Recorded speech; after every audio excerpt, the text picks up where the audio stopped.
আসসালামু আলাইকুম। কেমন আছেন সবাই? আশা করছি যে যেখানে আছেন সবাই খুব ভালো আছেন। আবার একটি নতুন রেসিপি নিয়ে আপনাদের সামনে হাজির হয়েছি অনেকদিন পর। চলুন তাহলে রেসিপিটি শুরু করি। এরপর আমি চুলায় একটি কড়াই বসিয়ে সেখানে ধনিয়া পাতা দিয়ে দিচ্ছি এবং কাঁচা পাকা মরিচ দিয়ে দিচ্ছি। তারপরে রসুন আর দিয়ে দিব ২ টুকরো আম। দিয়ে সামান্য লবণ দিয়ে আমি এগুলোকে ভালো করে শুকনো করে ভেজে নেব।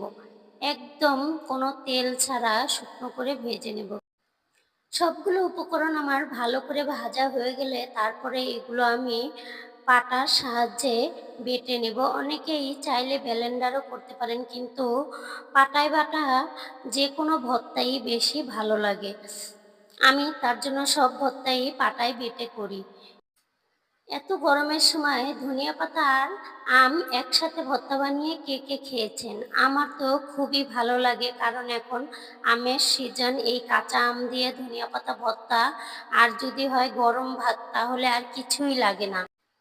দেখুন, আমার আম আর ধনিয়া পাতায় একসাথে বাটা হয়ে গেছে। এখন আমি সবগুলো উপকরণ ভালো করে মিশিয়ে সাথে একটু সরিষার তেল মেখে নিচ্ছি।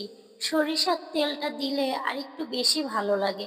তার জন্য একটু সরিষার তেল দিয়ে নিবেন। দেখুন, ভর্তাটা দেখতে যেমন লোভনীয়, খেতেও দারুণ ছিল। আসসালামু আলাইকুম।